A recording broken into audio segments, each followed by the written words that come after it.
По соседству с классами электромонтажа, кирпичной кладки и токарного дела в топливно-энергетическом колледже теперь еще и именная аудитория «Газпрома». В этом компьютерном классе около 50 студентов смогут пройти теоретическую часть газовой промышленности. Мы очень рады, что в нашей системе профессионального образования появилась еще одна точка роста.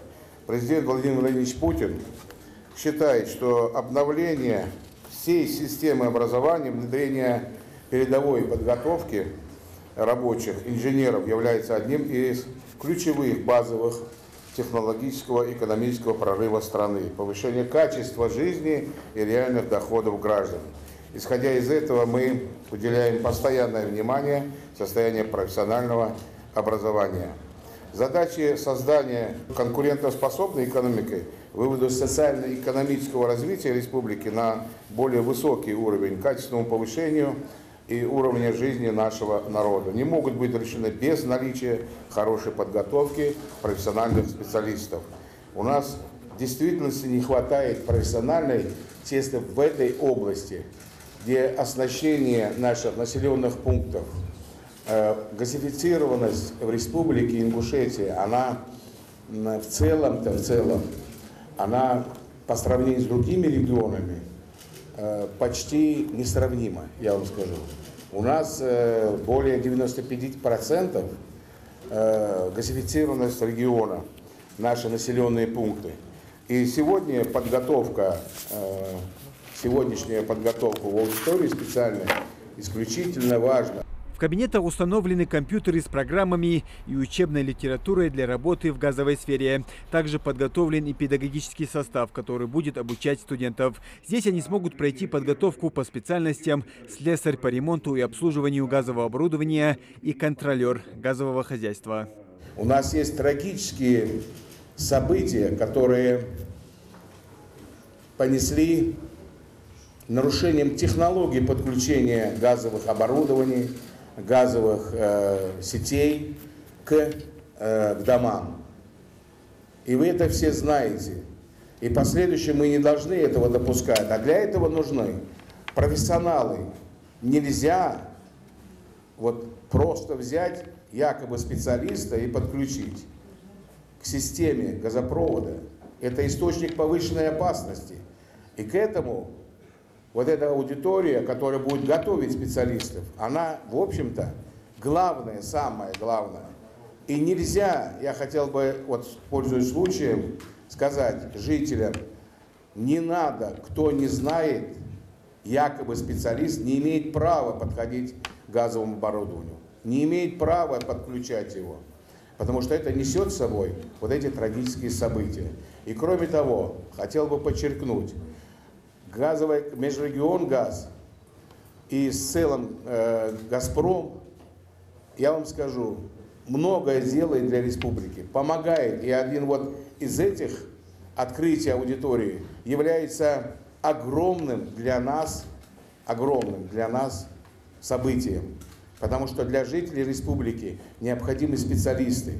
У нас юристов, экономистов и других достаточно. Нам надо технические специальности. Нам нужны специалисты, инженера в области энергетики, газового хозяйства. В торжестве, посвященном открытию аудитории, принимает участие и заместитель гендиректора «Газпрома» Сергей Табачук. Это не первая помощь промышленного гиганта, которую оказали республике. Представители компании оценили уровень подготовки ингушских студентов и заявили о намерении на дальнейшее сотрудничество.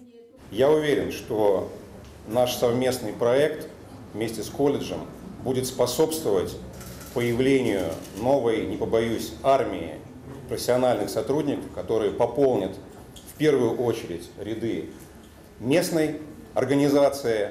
Ну и если, значит, ваши потребности будут закрыты, программы по перемещению по стране, они всегда существуют. Я надеюсь, такой проект с вами у нас тоже состоится. Корабль начинается с малого, с 2 аудиторий. Наверное, настанет момент, когда мы вот так же будем и окружной учебный центр открывать, газпромовский, для всего Северо-Кавказского региона на нашей территории. Время покажет. А сегодня я хочу поблагодарить вас за то, что вы приехали. поблагодарить Миллера Алексея Борисовича, Елену Борисовну Касьян, вас, Сергей Владимирович, ну и самое главное, главу республики за то доверие, которое он нам оказывает. Мы вас, Мамат Али Макшеримович, не подведем.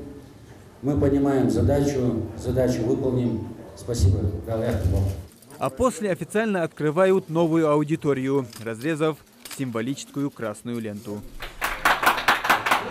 Стоит отметить, что в этой аудитории смогут заниматься не только студенты профильного направления. Компьютерный класс и его возможности доступны для всех специальностей колледжа и открыты для проведения различных студенческих мероприятий. А в соседнем классе приобретенные знания можно применять на практике. Мы могли бы и Северную Осетию, и Кабарду, и Чечню, и Дагестан, чтобы они в Астрахани ездили, ближайший в Астрахани. Да. Прямо на нашей территории. Окружной центр такой сделать, учебный, переподготовку. Мы бы и заработали бы, и людям удобнее было. Вот в двухэтажном корпусе мы уже отремонтировали 50 мест посадочных, как общежитие. Мне реальную идею согласуйте все-таки снизу. Вот, первое. Второе, я думаю, это великолепно будет, потому что у нас логистика здесь в целом очень хорошая логистика, потому что у нас еще поезд пойдет сейчас, «Ласточка», от Назрани до Минвода, а потом до Кисловодска. То есть у нас и логистика улучшится еще. И потом вот эту дорогу, мы ее буквально сейчас за сентябрь сделаем, которая у нас вот через Малгобек. Да, она с той стороны, мы свою часть закончили, главы районов, там, Кабардино-Балкарии, Северной Осетии тоже сейчас там закончат, и у нас будет великолепная логистика в части и автомобильная, и железнодорожная. Ну и дай бог, если у нас получится, сейчас аэропорт у нас в октябре, наверное, международный будет. То есть у нас много чего здесь будет, но, естественно, в Астрахань ехать очень неудобно. Неудобно. Вот во всех, вот, да. Если брать, потому что мы вот здесь по федералке лежим, вот эти все республики, которые вы говорите. Поэтому выгодно, думаю, будет. Я готов обратиться к Гзаль Миллеру. Открытием именной аудитории рабочий визит почетных гостей в Малгобекский район не закончился. Еще одно открытие состоялось в сельском поселении Сагапши.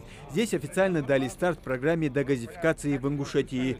Первым в рамках программы газ поступил в 94-й дом по улице Горданова.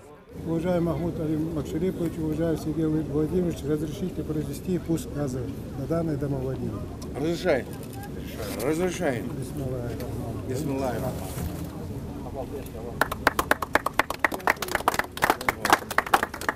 После официального пуска газа гости лично убедились, что голубое топливо поступает в дом. До этого дня семья отапливала жилище при помощи электроприборов и дров. Сегодня проблема решена, и многодетная семья из 7 человек может законно пользоваться газом. Причем подвели его к дому абсолютно бесплатно. Спасибо вам большое.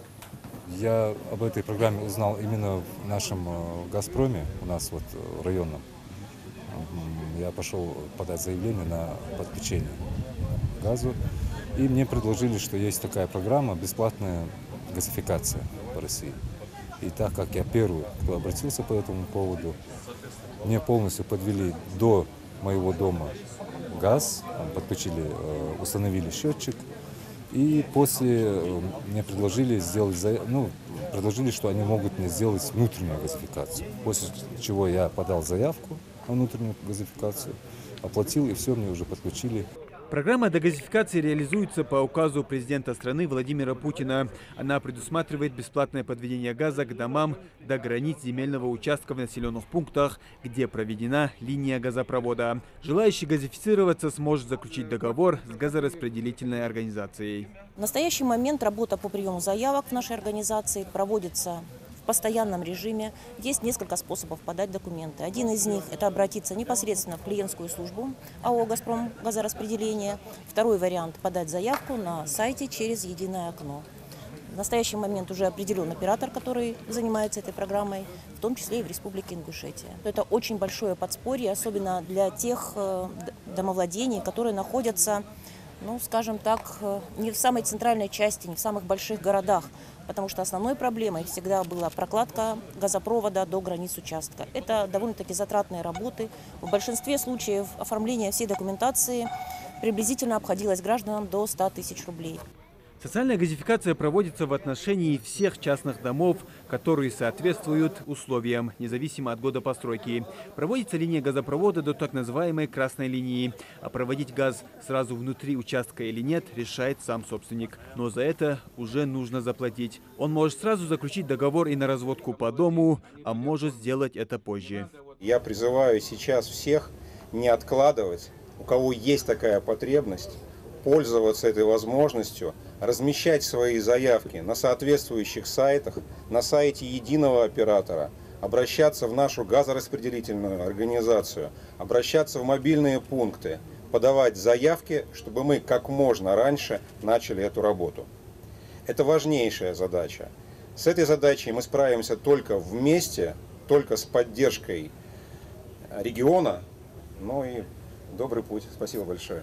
Нужно отметить, чтобы газ подвели до вашего дома, нужно соблюсти определенные правила. Главным из них является наличие правоустанавливающих документов. На сегодняшний день для участия в газификации заявку подали около 500 человек. У большинства из них нет документов на дом и земельный участок. Это создает определенные трудности. Если домовладение не оформленное, не может газ подключаться. Это опасное мероприятие. И несуществующий объект и последующим они не будут, юридически они ответственны будут за это. Поэтому в этой части глава района и сельского поселения должны сами лично помогать сбору документов, помочь им собрать и регистрировать домовладение. Я хотел бы, чтобы все вопросы, которые мы делаем для жителей, мы обязательно все сделаем для этого. Поэтому хотел бы поблагодарить «Газпром», «Межрегионгаз» и сказать им спасибо за то, что они взяли на себя 12 500 бесплатно подсоединить наши домовладения. Баркалович. Закон о дегазификации принят по итогам послания президента Владимира Путина Федеральному собранию. Дегазификация продлится до 2023 года. Только в Малгобекском районе голубое топливо ждут более 2000 потенциальных потребителей. Муслим Ганиев, Магомед Белакиев, Новости 24.